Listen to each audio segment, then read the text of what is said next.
A nação sob Deus. A saga da fé que forjou a América. No convés de navios frágeis e superlotados, batidos pelas ondas impiedosas do Atlântico, eles não carregavam apenas seus parcos bens. Carregavam uma convicção forjada no fogo da perseguição europeia.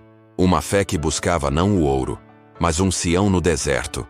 Uma terra onde pudessem adorar a Deus segundo os ditames de suas consciências. Eram puritanos, quakers, batistas, metodistas, dissidentes e sonhadores que, ao fugirem do velho mundo, não imaginavam que estavam plantando as sementes da nação protestante mais poderosa e vibrante que a história já conheceu. A história do movimento protestante americano é a própria história da América. É uma narrativa de fervor e fronteira, de avivamentos que varreram a nação como incêndios espirituais, e de debates teológicos que dividiram famílias e forjaram a identidade de um povo.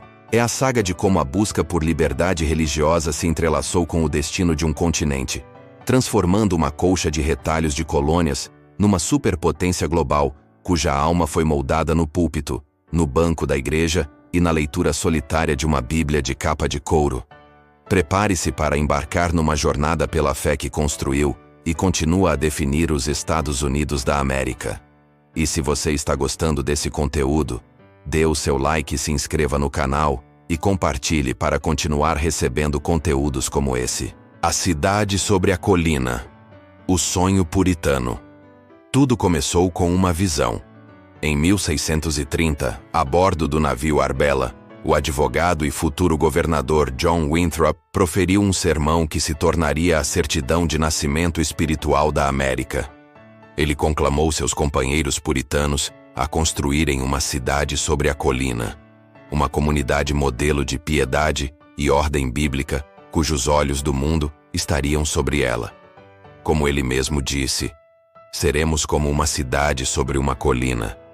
Os olhos de todos os povos estão sobre nós. Essa não era uma mera metáfora. Os primeiros colonos da Nova Inglaterra viam a si mesmos como os novos israelitas, escapando do Egito da corrupção da Igreja da Inglaterra para fundar uma nova Canaã. A vida era dura, governada por uma teologia calvinista rigorosa que enfatizava a soberania de Deus, a depravação humana e a necessidade de uma vida santa. A igreja não era apenas um lugar de culto, era o centro da vida cívica, social e política. Eles fundaram Harvard em 1636, não para o iluminismo, mas primariamente para treinar ministros que pudessem ler as escrituras em suas línguas originais e preservar a pureza doutrinária. O grande despertar, um incêndio espiritual. Com o passar das gerações, o fervor inicial arrefeceu. A prosperidade material começou a competir com a piedade espiritual. Então, na década de 1730, um raio caiu. O grande despertar foi o primeiro grande avivamento evangélico a varrer as colônias, um terremoto espiritual que abalou as fundações da sociedade. No coração deste incêndio estava o teólogo de Northampton, Massachusetts, Jonathan Edwards. Um intelectual brilhante, Edwards pregava com uma intensidade que aterrorizava e arrebatava. Seu sermão mais famoso, Pecadores nas Mãos de um Deus Irado, descrevia a precária condição da alma humana com uma clareza assustadora. O Deus que te sustenta sobre o abismo do inferno, muito parecido com alguém que segura uma aranha, está terrivelmente provocado. Ao mesmo tempo, o pregador itinerante inglês George Whitefield atravessava as colônias, sua voz potente atraindo multidões de milhares de pessoas em campos abertos.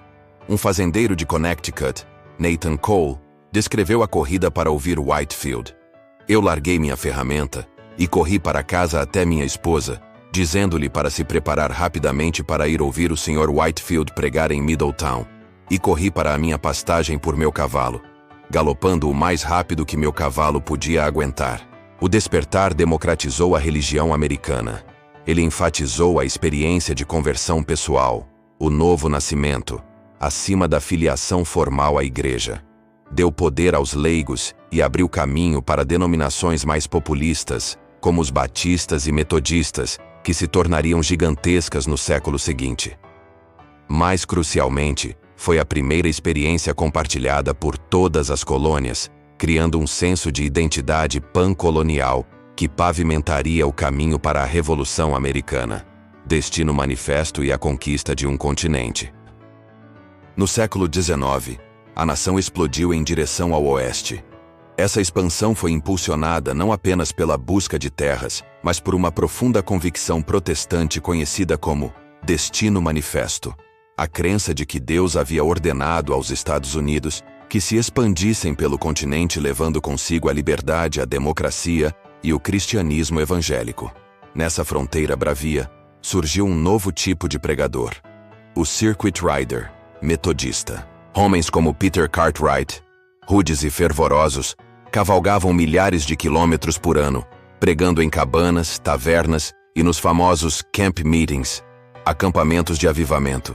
Cartwright recordou em sua autobiografia: muitas vezes, uma onda de gritos varria uma grande congregação, e se o pregador tentasse ser ouvido, teria que superar uma rajada de trovões.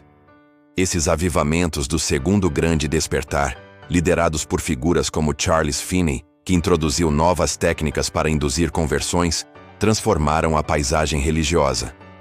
O protestantismo americano tornou-se ativista, otimista e profundamente engajado em reformas sociais.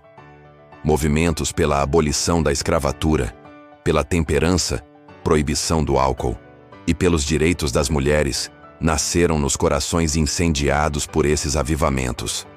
A fé não era apenas para a salvação da alma, mas para a redenção da nação. Século XX, modernistas, fundamentalistas e a ascensão evangélica.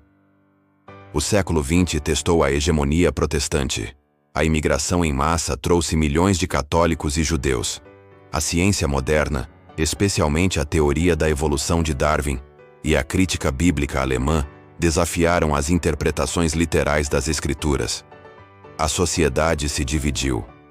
De um lado, os modernistas tentaram reconciliar a fé cristã com a ciência e o pensamento modernos.